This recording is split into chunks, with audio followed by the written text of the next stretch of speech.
Okay, hey y'all.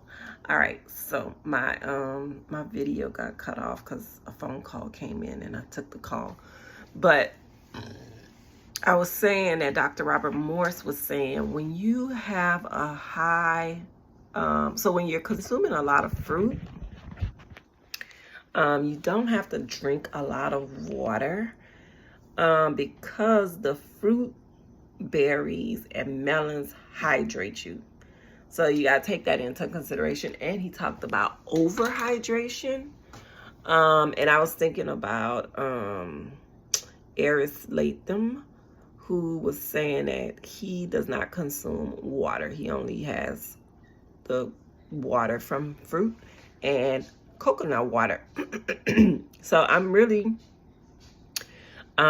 curious about these things. So I'm working on researching and getting more information about water consumption, fruit hydration, hydrating the body. I see it. And all of that kind of stuff. And the other thing I watched YouTube video on was grape cleansing or the grape cure, and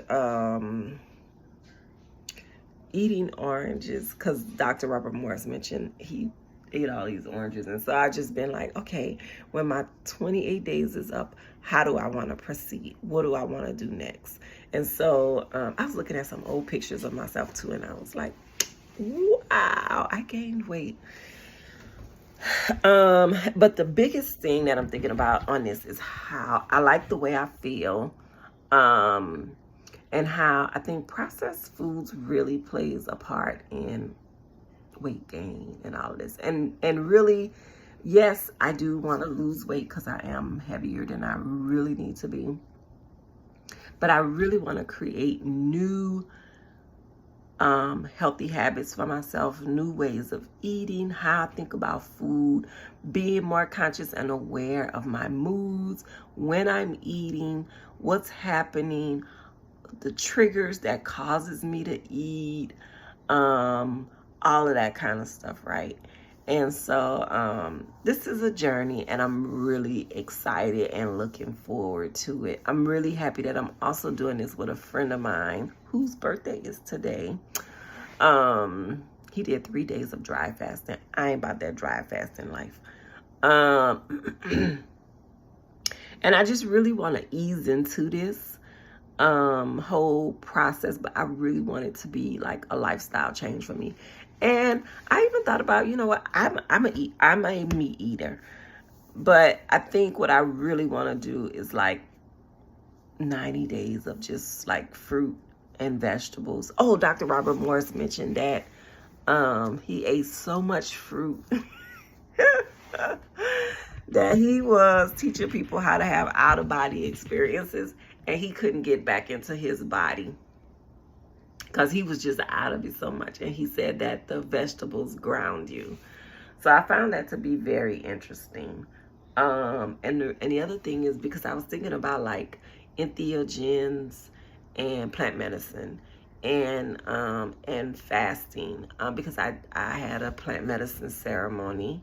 And I was like, if I ever have another plant medicine ceremony, I will definitely do.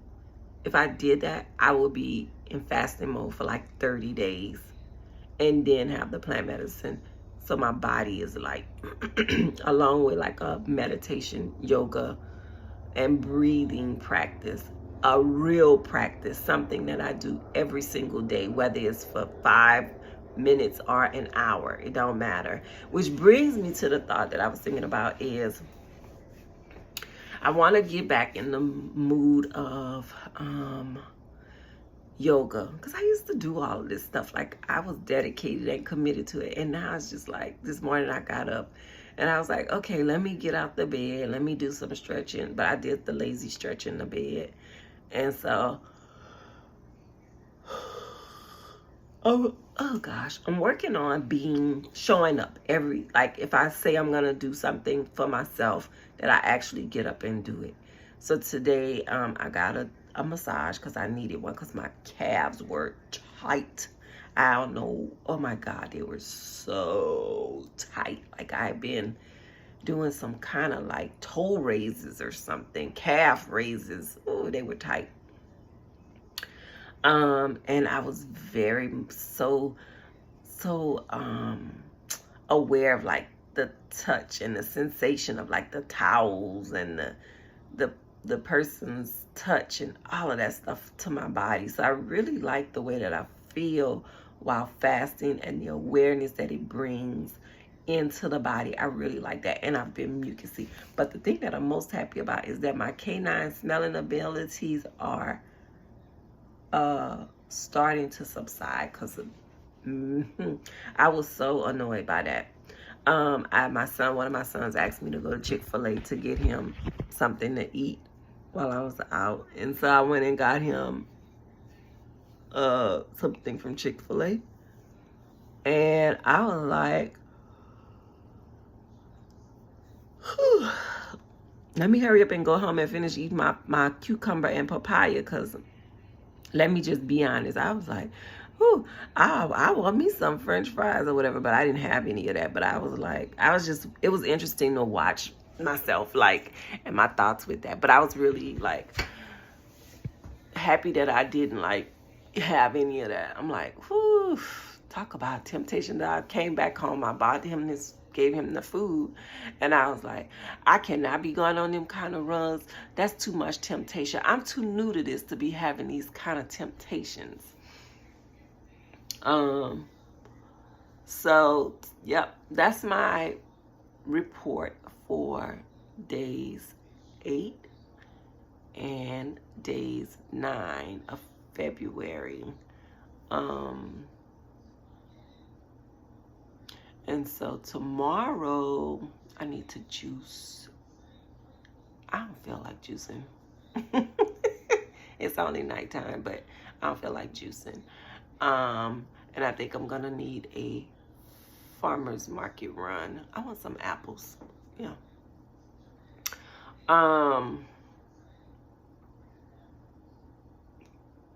Yeah, I'm thinking about what I want to have tomorrow. I think I really want to have like berries. I'm looking forward to melons coming back in season, but right now I've been in the store and not plums, but peaches and nectarines have been in a lot of, they've been in the stores, but they're hard. So I don't know if that means that they're really not in season. I need to look, I need to check. But that's my share for today and for tomorrow. I don't want to ramble endlessly. Oh, that's what I thought about. Is what? Okay, so I'm gonna share this because I did have this thought about consuming water, especially like around this whole gallon thing, right? Even if it's juice and water, how I want to consume it. Do I want to put it in a glass, like a drinking glass, or do I want to put myself on a timer? Even though like the water jug that I use have those markings on it, like good morning, and then at the end of the day it say you did it, all of those kind of things, right? And I've been thinking about that. How do I really want to, how do I want to really consume that much water? That is a thought. So I'm just sharing it because it's a thought, probably something for me to think about. And journaling has been going very well. Very, very, very, very, very well. And what I'm learning is that I prefer pen to paper. It really kind of like grounds me, puts me into the moment, and I can really get clear on what it is that I'm doing. I bought Dr. Tamar Bryant's audiobook. I have not started listening to it yet. And I bought Anyway, the name of the book is How We Heal. So I got some things that I'm looking forward to, and I'm also thinking about intergenerational healing. Not so much trauma. I guess it's a part of it, but like how to really heal patterns generationally, like drug addiction, incest, absenteeism, poverty, all of that kind of stuff. I really want to explore those things and how to really uproot them.